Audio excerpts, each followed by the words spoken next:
पहले कुएं का मैला और गदला पानी पीकर भी लोग 100 साल जी लेते थे। 65% से ज्यादा आबादी इसी अंदाज में भैंसों के साथ के गंदे छप्परों में नहाती रही है। अब नेस्ले और प्योर लाइफ का खालिस शफाफ पानी पीकर भी 40 साल में बूढ़े हो रहे हैं। पहले वो मैला सा तेल खाकर और सर पर लगाकर बुढ़ापे में भी मेहनत कर लेते थे।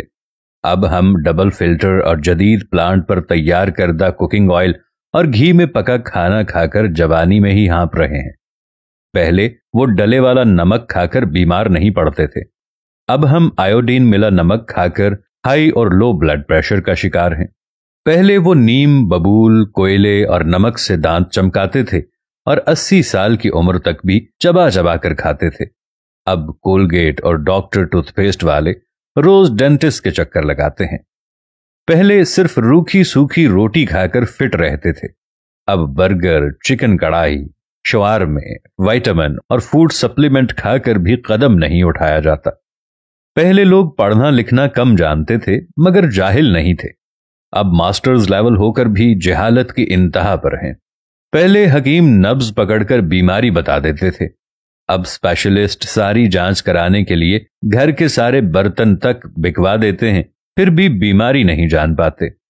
पहले वो 7-8 बच्चे पैदा करने वाली माएं 80 साल की होने पे भी खेतों में काम किया करती थीं। अब पहले महीने से डॉक्टर की देखभाल में रहते हुए भी बच्चे ऑपरेशन से होते हैं और 2 बच्चों के बाद औरत का दी एंड हो जाता है। पहले काले पीले गुड़ की मिठाइयां ठूंस ठूंस कर खाते थे।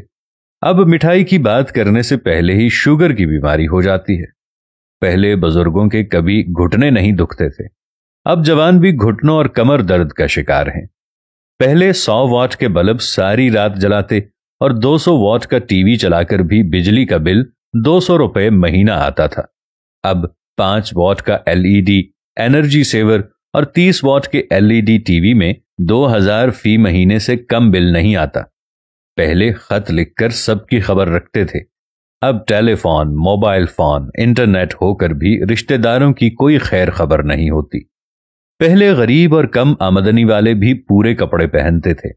अब जितना कोई अमीर होता है उसके कपड़े उतने ही कम हो जाते हैं। समझ में नहीं आता कि हम कहां खड़े हैं। बात सिर्फ पहले और अब की नहीं, बात सिर्फ हमारे इस कंक्रीट के जंगल यानी शहरों की तरफ सिर्फ अच्छे मुस्तकबिल और तहजीब के नाम पर अपनी तहजीब का देसी और खालिस रहन सहन छोड़कर अंधाधुंध भागे चले आने की है।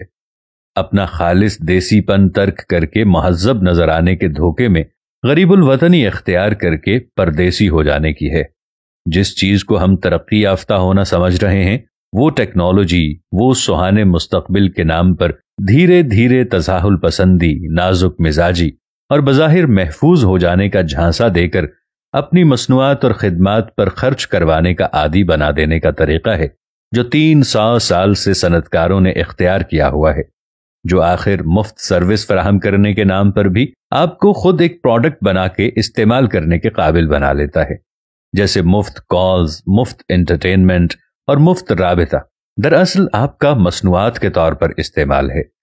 टेक्नोलॉजी का दुरुस्त तरीके और सिमत में इस्तेमाल करना सीखिए, वरना आप यही समझते रहेंगे कि शायद आप टेक्नोलॉजी इस्तेमाल कर रहे हैं और ये आपको इसी तरह भरपूर इस्तेमाल करके एक तरफ फेंक देगी और अगले शिकार की तरफ बढ़ जाएगी। ऐ पाक परवरदिगार, हम सब पर अपना रहम करम फरमा, खास तौर पर पाकिस्तान को इस मुश्किल दौर में आगे बढ़ने की तौफीक अता फरमा। आमीन या रब्बुल आलमीन।